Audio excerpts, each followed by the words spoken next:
Welcome to He Said, She Said in relationshiping in every aspect of your life.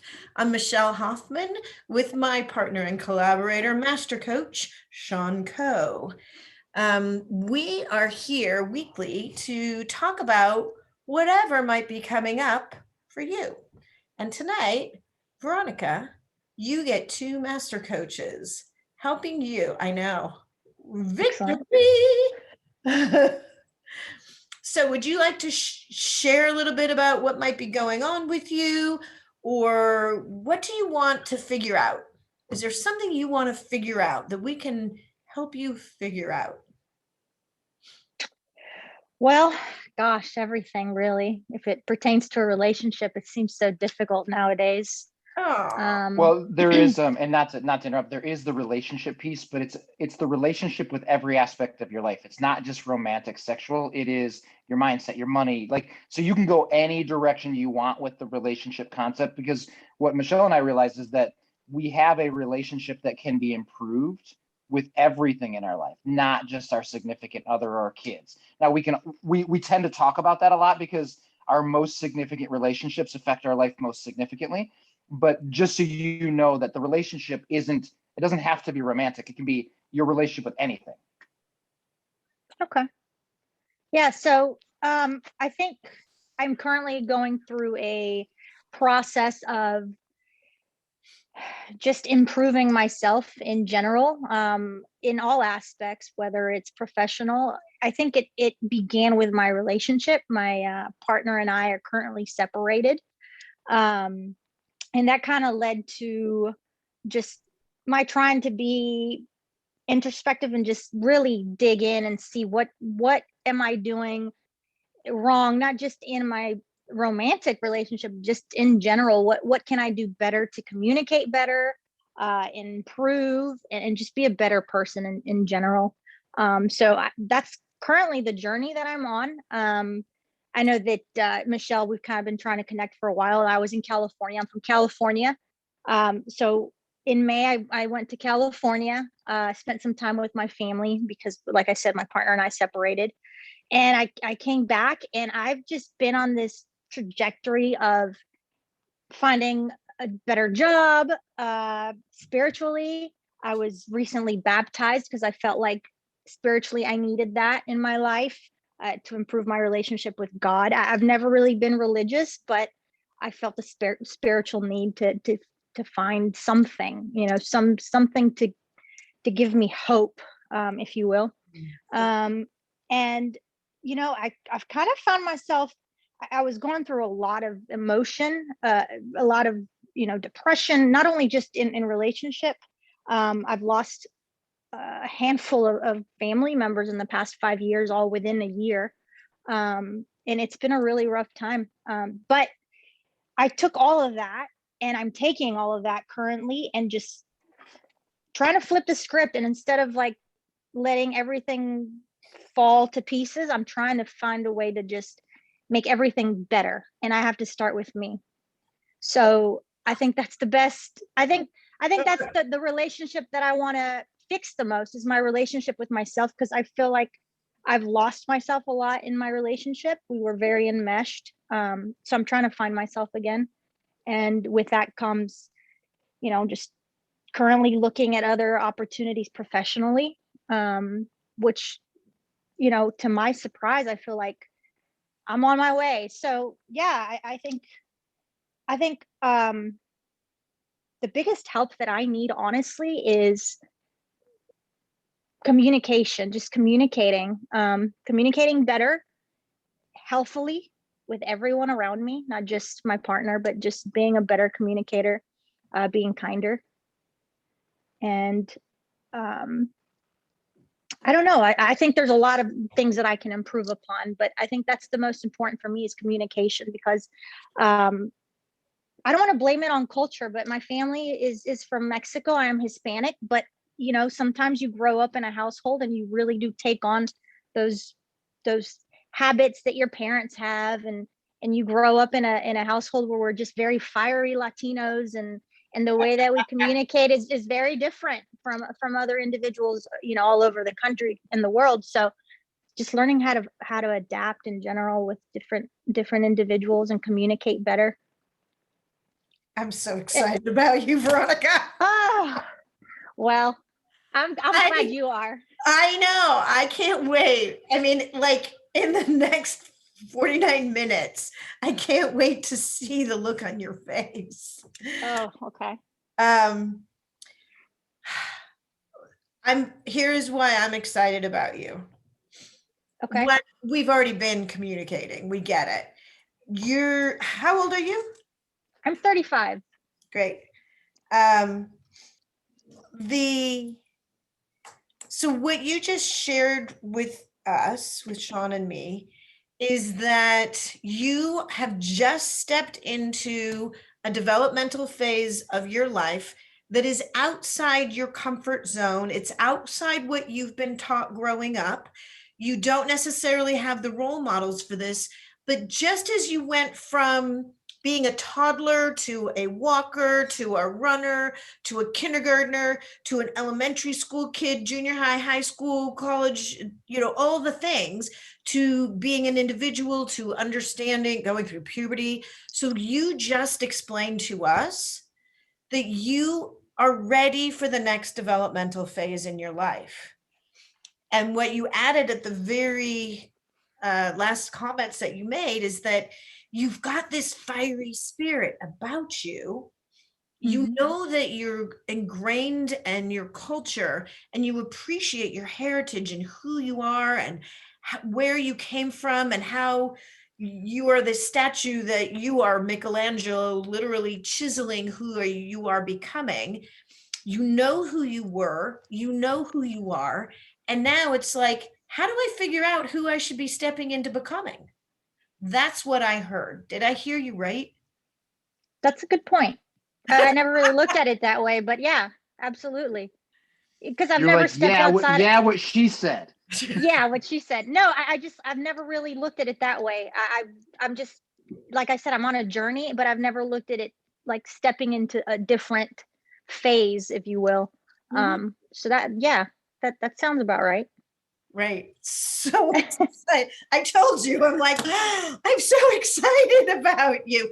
I mean, we had already kind of conveyed that when we were texting one another. And um, so there's 7 different aspects of life that it feels to me, and I'm going to give you like, I haven't really elevator pitched my story yet, but where I come from, how I came to this without all the background for right now is I had life going on. I was in a brilliant relationship with the coolest guy. You'd have loved him. And then he got cancer and died. And I'm just like, landscape scorched. Now what do I do? So just as you are embarking on who are you stepping into becoming, I kind of got slammed into it of, ooh, now I'm head of household. I'm a sole parent. This was not the way I had planned things. I need to figure this out. So I literally did the soul searching and put together, I needed the analytical side. I'm both analytical and emotional, but I was so much gush and emotion. I needed the logic to stabilize and balance me out. So I pulled it together, and I've created, this is, I helped other people doing it. People were like, go help them do it. You did a great job. Go help them, go help them. I'm like, I need to get a job. And they're like, no, this is your job. And I'm like, okay.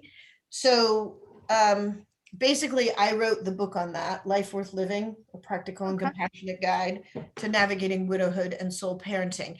And then I realized quickly, it's not just for widows and widowers, it's for everyone who's like right at that point where you're like, if I continue with my life exactly as it is, I'm not communicating well enough to articulate what I would like to say, to be seen and heard in life the way I want to be. My partner and I are separated, so somehow there's a disconnect there. My family has supported me to get to here, but how do I walk into who I am next? And it's like, you're about to create the most exciting version of you ever. So this is what I put together. And it's really like if it were a pyramid, healthy decision making is at the base of the pyramid. And it's not like, 80% of this and 40% of that. It just, you need to make healthy decisions as the platform, as the foundation. Then it's really finding out who do you have as your advisory board. Just like a business invites people to be the board of directors, who do you have as your emotional support, your subject matter experts, your people who will leverage their position for your success, and accountability partners? Who do you have on your team to help you stretch your strengths and strengthen your weaknesses so that you can understand the legacy that you would like to create in this world? One of the things as a widow I have the rights to talk about because of this is I've seen life in fast forward. What you just experienced in the past, I think you said year, you've lost 5 people who are meaningful to you.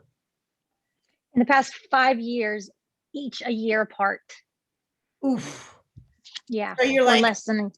I don't want to lose another person a year. This is not a good track record. And so you're like white knuckling it. I love you. Yeah. So the words that you say as you leave any encounter are meaningful because you're like, when will I see you next? Mhm. My kids did that to me today. I went grocery shopping and they're like, bye, we love you. Are you coming home? Like, Oh. are you anticipating something? They were like, no, that whole meme about the dad goes out for milk and doesn't come back. And I'm like, well, thanks for saying you love me before I left. I'll try to come home. uh, Oh. Sometimes, when you put your foot on the brake real fast in the car and maybe an expletive might come out, my kids anticipate me saying something really meaningful in the event that those are my last words. So instead of swearing, I go, you're really important and you make a difference in the world. So that's what you get when you live with me. It's always something unusual. My point in bringing all of that up is you understand that you are mortal and life is precious. So this is a big part of this self-discovery journey, to create an understanding that in your lifeline, you're here, probably here. You're 35. You got a little more. What would you like to accomplish if you had a conversation with your 100-year-old self? What will she tell you? Oh gosh. Is that a question? Are you I'm asking? giving you the moment. You took it, and Oh wow. so I'm letting you go for it. No, yeah, God, I don't know. I want to make it to 100. My father's like, I don't want to make it to 100. I'm like, yeah, I want to. Um, you know, I want to look back and want to make sure that there was purpose in my life, that I touched everybody that I possibly could. I love my family. I'm all about family and friends and being together. Um, because of my upbringing, because I do come from immigrant parents, I just really do appreciate the value of having the things that I have, the things that I've accomplished, my parents have accomplished, and because of their sacrifice, I've accomplished. So I'm very appreciative, and I just want to give back in any way that I can. Honestly, if I could look back, I want to say that I did the best that I absolutely could, with first off with my partner, hopefully my children, that I taught them something that will stick with them in generations to come, that I've left a legacy, not just financially, but also, that there's morals there, that they can follow, and that will stick forever. There's nothing more important to me than family, honestly. So if I could say kind of a short term, I want to help out my parents as much as I can. I want to help out my siblings as much as I can, and just kind of just be a positive influence to people around me. I really don't want I mean, I love to travel. I want to say that, you know, I want to look back and say I've traveled and seen everything that I possibly can. Um, I really do appreciate history and just being very kind of being going everywhere and being a part of everything. Is what I want to look back on and say, you know what? I wanted to do that, so I did it. Good. Good. You So know, so that's it's a fantastic exercise to know that your 100-year-old self. So is your 100-year-old self proud of you? yeah, of course. What are the words she might say? Um, well, I could honestly say if I think about my mother and my grandparents, I want to say the things that I say about them, about myself. You know, I'm proud of you. You made a huge impact in our family. You were positive. You were warm. You were loving, caring. Um, you were intelligent and witty, and all of the above. I mean, you were funny, and you know, I appreciate you. Nice. Good. Um, okay, so we've got healthy decision making. We've got making sure you've got the people to reach out to support you and that you know who to go to for what and what kind of mentorship. Then Okay. you've got life in reverse. You've got your advisory board, life in reverse, where you know life is precious and it lasts this long, and how to protect what's valuable to you and how to create a legacy. So what happens when you're starting to do this is you start to get a really clear vision of the path you'd like to take, and it starts to get well lit when you start to really go through these activities and you've got the guidance of how to do this. Then you continue forward and you shine the light on health and self-care. And sometimes things that we consider luxuries are actually not luxuries, because when you see them in the right perspective, they're actually going to propel you forward.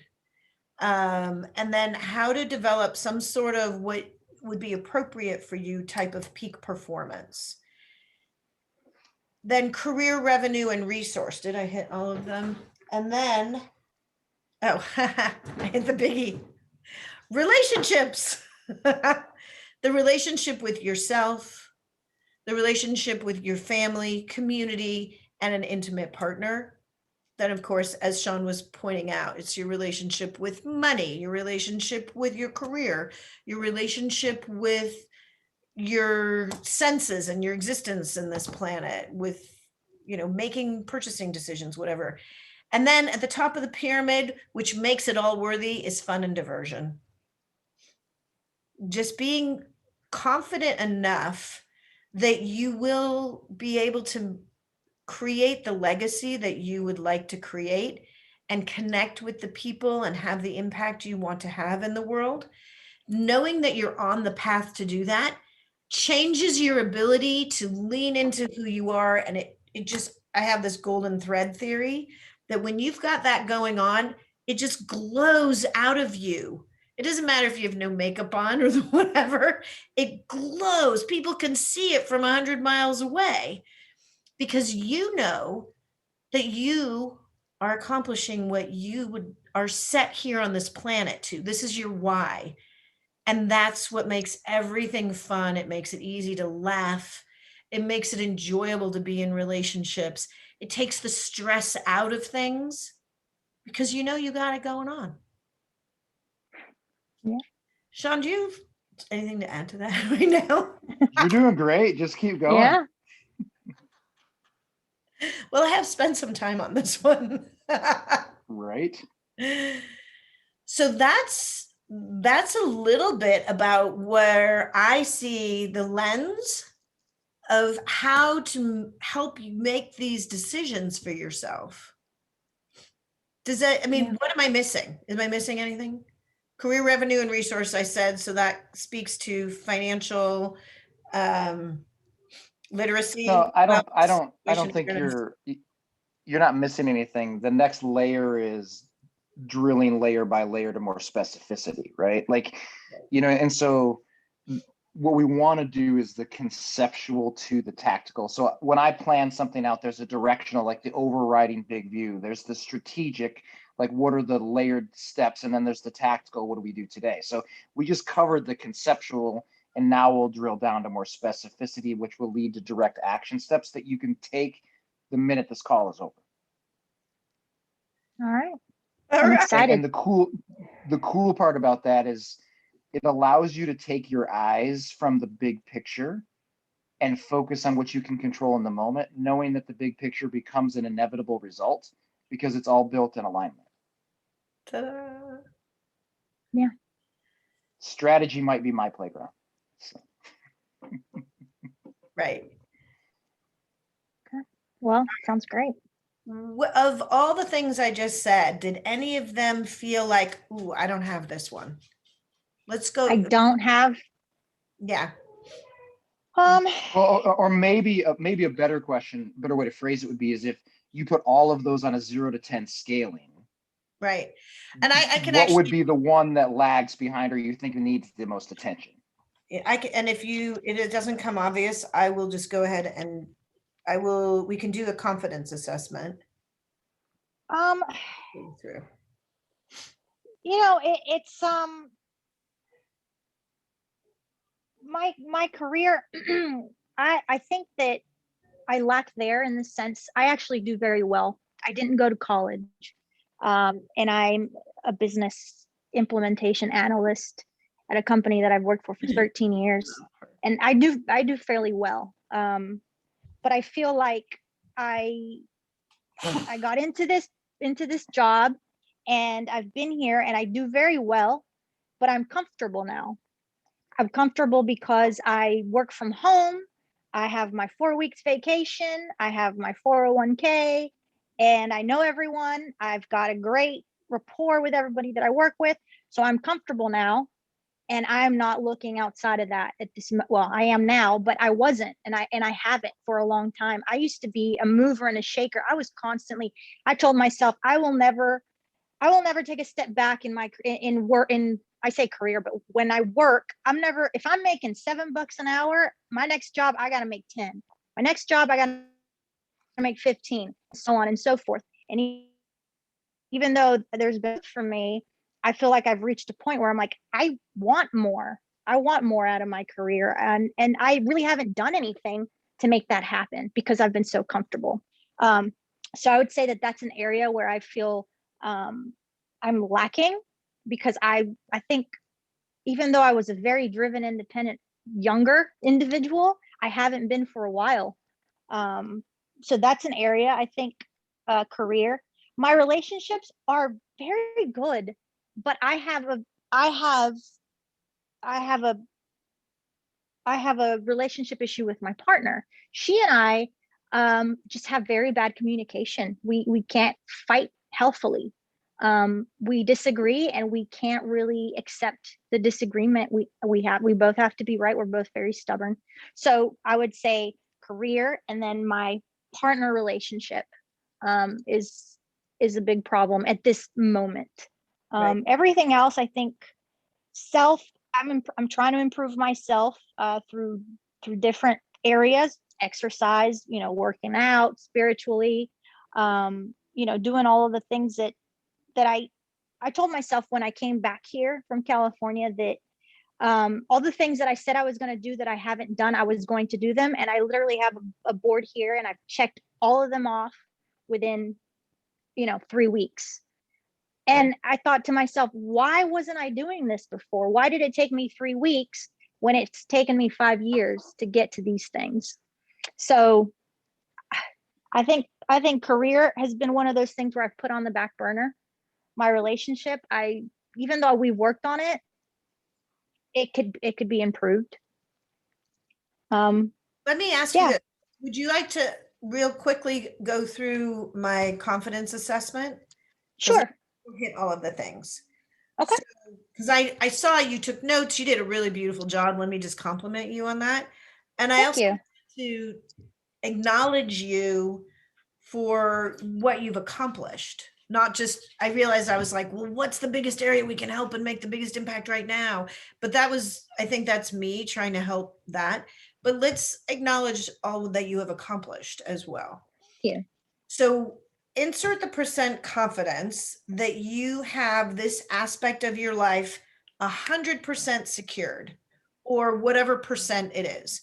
So the first one is, I have clear steps to create the life that is meaningful and important to me.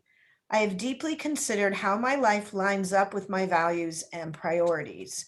So are you 10% confident you got your life is lined up the way that you will be meaningful and important to you, or 20% or 50%, 8%, 100%? I'm going to say 75%, Okay. because I That's don't good. think that I'm extremely, I think I've been a little bit, I just needed to find my way again, and I'm just working towards it. Good. Any answer is the correct answer. It's where Okay. you're at right now. So I'm going to try and stay as neutral as possible, because if we decide to work together, what we'll do is we'll take this, and it's a way to quantify, an accomplishment. You said, why did it take me 5 years to do what I just accomplished in 3 weeks? Mhm. So this is a way to quantify something like that. Okay. Okay, I've secured all the financial and legal requirements, and I've updated all my end of life documents and plans.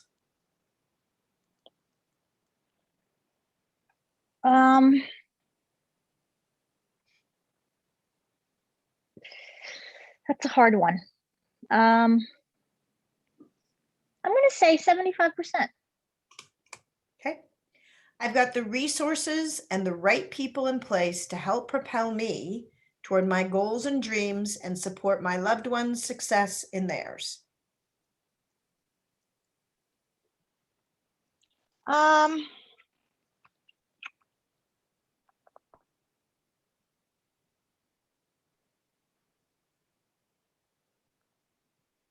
Repeat that one more time, please. I've got the resources and the right people in place to help propel me toward my goals and dreams and support my loved ones' success in theirs. I'm going to say 50%. Okay. I'm sure of my health, and I'm a role model for others in my self-care regime. I have a healthy regime established for myself and my loved ones. I nourish myself physically, emotionally, and spiritually. I'd say 75% on that. I'm sure I and my loved ones are moving through any transitions in life, grief, challenges, trauma, loss in a healthy way, and have support systems in place to guide us on successful trajectories unique to us. I'm going to say 30% on that.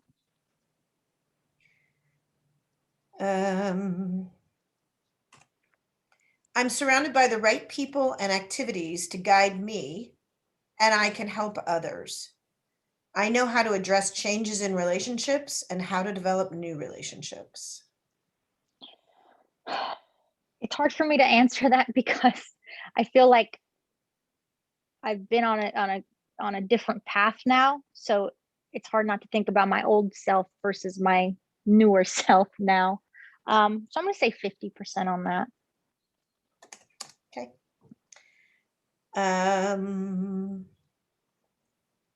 I find time to have fun and diversion doing things I love that replenish my energy so I can enjoy a life worth living.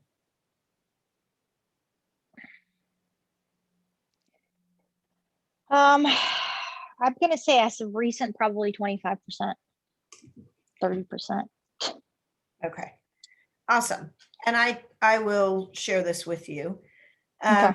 So let's compliment you, because you have made significant effort and progress to creating clear steps to how you're to create meaning in your life and purpose and you've got strong values. You showed that in many different ways in the things that you've talked about: family, career, making an effort to connect with your partner, even though, and if you want, we can talk about different ways to, change the energy when you're having a conflict, when either one of you, Yeah. so conflict resolution. Um, Financial and legal requirements, well done.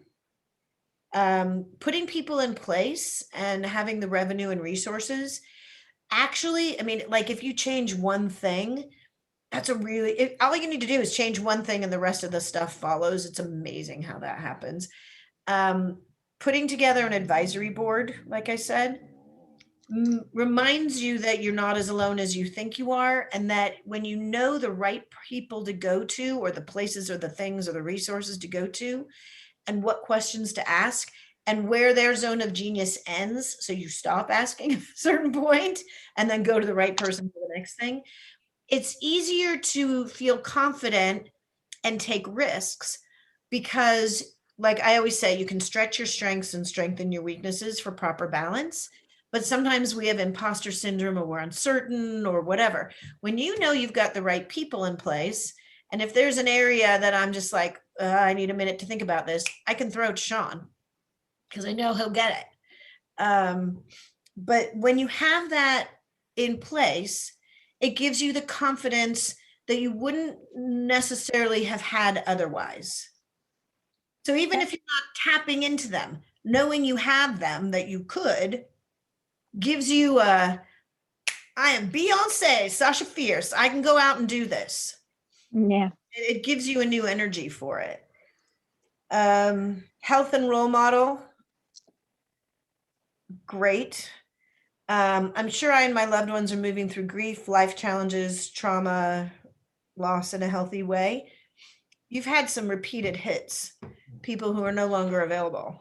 So you're learning about who you want to be spiritually and what people mean to you and who you have to access. And that they become more of a precious commodity, because now you also are reminded that they are mortal too. So Yeah. tapping into them now creates all those family connections in a more meaningful way, and who you want to be to them, who you want them to be for you. Right people and guides. Addressing changes in relationships. We talked about how we can go do that. Fun and diversion. So my instinct is that you're working so hard and everything's changing a lot, and then you're like, wait, am I just digging a groove? Should I be something more? Should I be embarking on my hero's journey now? Or should I just let things go? So let me ask you this question. If you don't change anything and you continue on as you are right now, what will be the outcome in a year? If I don't change anything, Yeah, don't change anything. You're working at the same place, whatever's going on with you and your partner, what will happen? What will happen? well, if I don't change anything, I will remain in my job. Hopefully, it's been pretty solid, but I'll just be probably in the same position. Kind of hamster on the wheel. My relationship will be non-existent because although we're currently separated, we are working on reconciling, but that only through the conditions of, being just working on ourselves. So if we don't work on ourselves and we don't fix those things that tore us apart, then there will be no relationship. And we will probably have to sell the house and move out, and I will probably go back to California. So if I don't change anything, a lot will change, but not in a good way. Right.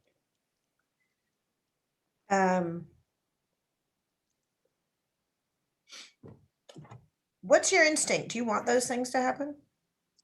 Absolutely not. Just I'm No, absolutely not. just I I mean, sometimes I throw it out there to push again, yeah, right? yeah. No, So I don't want those things. okay. I don't. I don't.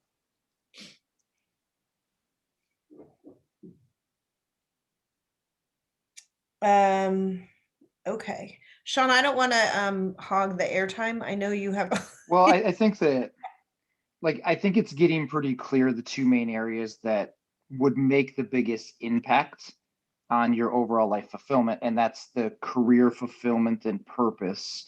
And then giving, and I had this question in the back of my mind of like, what do you want in that relationship? But you've made it very clear that you want to make it work. And Mhm. so it's like, how do we give it the best chance to make it work? Right. So those are kind of the two sweet spots where it kind of feels like the energy wants to lean into. And then I think that the other question I've had floating in my head is like you had talked about making these areas better. I think next it's how do we define what better looks like so that we know what our target is that we're actually, you know, trying to hit. So what I would ask you to kind of just kind of riff on a little bit is what would better career look like? What would better relationship look like? And what I mean is we want to drill it down to like what are the characteristics and experiences that we're trying to build so that we can build them on purpose. What are the things that need to change in the relationship? What are the things that need to get better that would make you feel fulfilled? And then when we get those 2 or 3 or 4 things in each area, then planning a strategy towards them becomes much easier. But we kind of Right. like the next part of this is defining better in those two Right. areas. Right. And I've always told my therapist this, like, is there is there a metric that I can meet to determine that I'm better or that I am improving or that we're actually making progress? Because it always feels like one step forward and 10 back. And there's never, and I'm very, what I've done in my career is like, we have a metric system and we keep, did we reach the goal or not? And it's hard for me to do that in life just in general because you can't really measure it. I just did that for you. In the percentage, yeah. Better for me would be in career, honestly, would be obviously an increase in salary or making more money financially. And a little bit more of a financial freedom to select,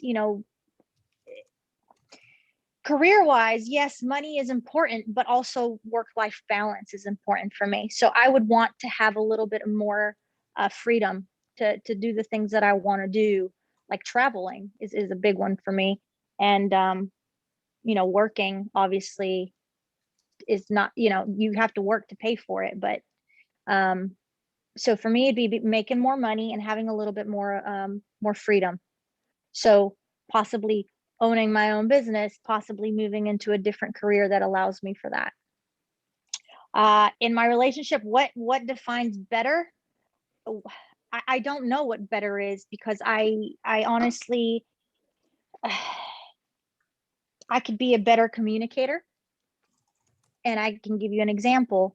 I have a big problem. I'm an avoider, so when I argue with my partner, it's always 0 to 60, it's or 0 to 100, just like really quickly. So I need to have a better grasp of my temperament and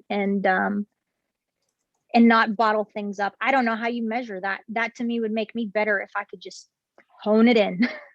um Also, I've got a tool for that. I'll tell you when you finish this. okay. And then also, like I think I mentioned it before. I don't like to blame it on culture, but I hang on to a lot of things um, that I just grew up thinking they were like in my family. Pride is very important, right? It's like, oh, you're proud and you're a proud individual, and you got to be, you're right, and you need to have the last word and things like that.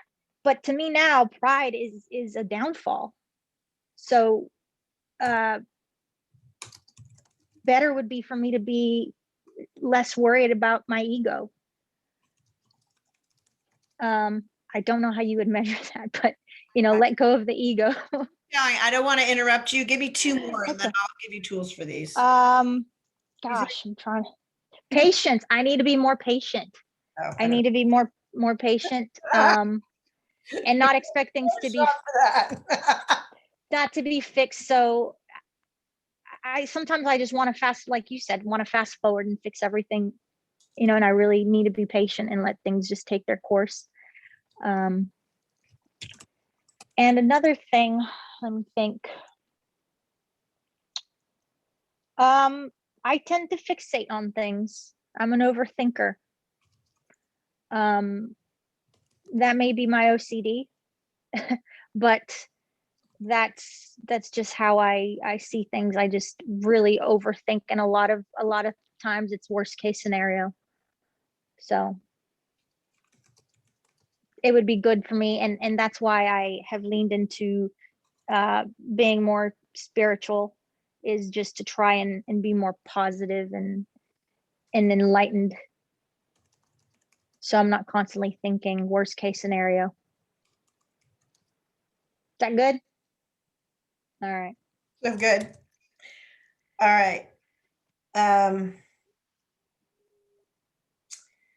I could be a better communicator. I'm an avoider. 0 to 100 quickly. Okay, so my favorite tool, I'm gonna just try and give you a couple things real fast because we don't have a ton of time here.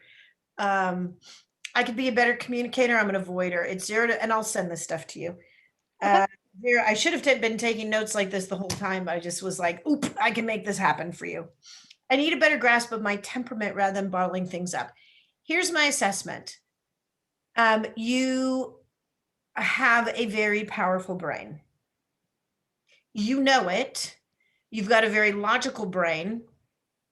And this is why, when you fixate on things, you're grinding on it. And I actually love this kind of brain. I have this kind of brain.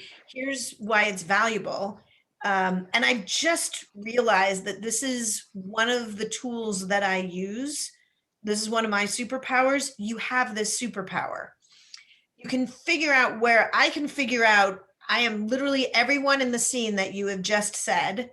I don't know that this is your thing. This is my part. And I'm living the why, the purpose, the what brought them to whatever behavior they're doing. So then it gets us to this point. Then what I believe you can do is you play out every possible outcome and then the potential consequence to that. Is that what you're doing? That's what I thought. Yeah. This is like a superpower. Do not shun this and do not shut it down. So what you need is to not let it own you. I mean, we want you as the driver, by the way. You're playing out every scene and singing the song on the radio and keeping the conversation. So it means, it means that you're right and your left hemispheres are talking very fast, and you're probably a very good multitasker. You know how to pay attention to the big picture and fine detail. Mm-hmm. So don't try to shut this off.